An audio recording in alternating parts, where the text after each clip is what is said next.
My name is Jimena Flandes Amavisca, and today I'm going to talk to you about the phylum Arthropoda, which I believe are literally hell. Characteristics of arthropods are segmented body with regional specialization, with each body segment having a pair of jointed appendages. So there are many appendages involved, believe me. They also have a chitinous exoskeleton, which helps in protection as well as muscular attachment, and they have a well developed digestive and nervous system, as if they weren't scary enough already. And unfortunately, there are over 1 million species. Why? Why? The phylum Arthropoda also has five phylums, those of which are Trilobita, Chelicerata, Myriapoda, Hexapoda, and Crustacea. Although I prefer to call them the goners, the nopes, the lice, annoyances, and the lesser evil. The first subphylum is Trilobita. I call them the gunners because they are extinct. However, through fossil records, we have been able to find that cementation, clay-like shields, and branch appendages were present in these organisms, which is why they are part of the arthropods. The next subphylum is subphylum Chelicerata. This is the nopes because I just do not like them a lot. The characteristics of the subphylum Chelicerata are that they have a divided body with the prosoma, which is the fused head and thorax, and the opistosoma, which is the abdomen. They also have chelicerae present. Chelicerae is the first pair of appendages which were modified to feed, and that is why it's called the subphylum Chelicerata. They also have no antenna, and there are two classes of Chelicerata. The first class is class Merostomata, the horseshoe crabs. I also call them the sea evils just because they look really angry, as you can see in this picture. So the prosoma is covered by a carapace, which gives them a lot of protection, and under it they have five pairs of walking legs, a posterior tail, this one, which is the telson, and there are five species, all of them marine. And the Cosmostomata also includes the extinct giant sea scorpion. Here is a picture of how the sea scorpion looked, and it was the nicest one that I found because some of them were really scary, and I'm just here with Captain Jack Sparrow, Shoo.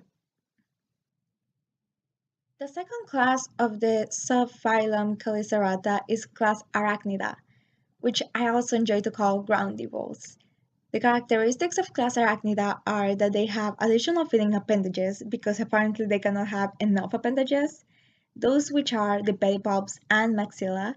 They have no abdominal appendages, however, they can have spinnerets, which is how they make their webs, and they have four pairs of walking legs. All of this can be seen in spiders, scorpions, and more known evils that are out there waiting for us.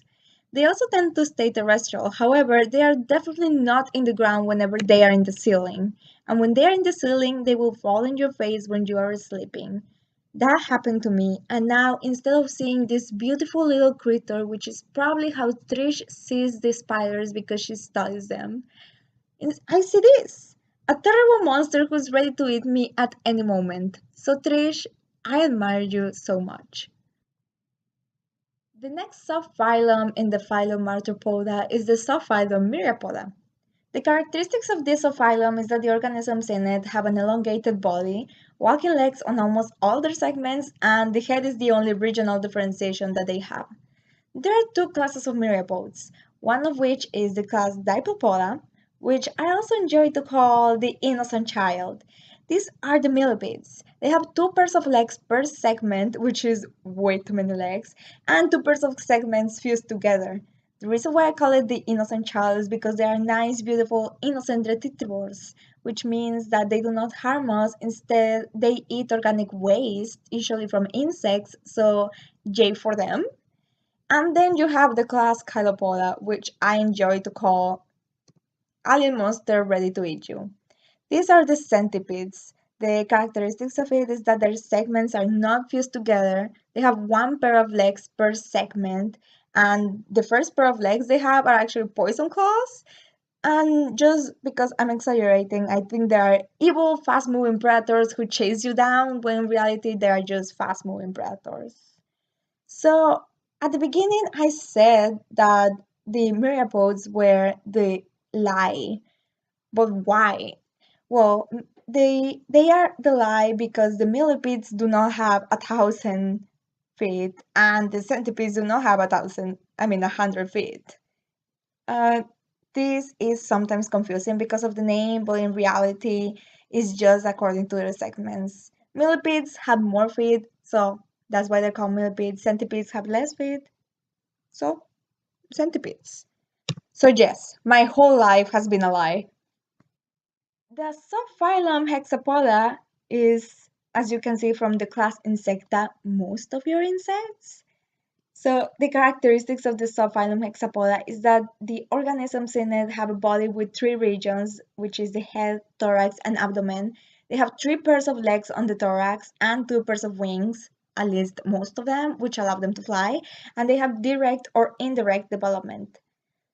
Following the class Insecta, there are 33 orders of insects. Ugh. They have well-developed sensory structures to chase you down, visible external mouth parts, and they are the most diverse class. Nearly 1 million species have been found, but there are even several more million more out there waiting to be discovered. Why? Part 2. Why?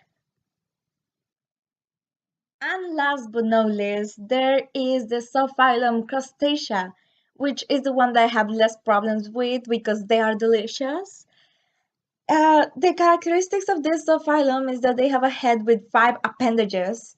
Yes, they need even more appendages there. Plus two pairs of antennae.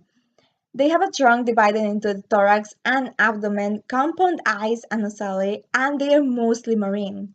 The class in here is the class Malacostraca, which involves all the shrimp, crabs, lobsters, and crayfish, all of which are delicious.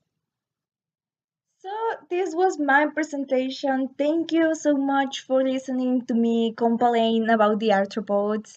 And there is a beautiful picture there of me, so you can just see that this is actually my presentation. So, yeah, thank you.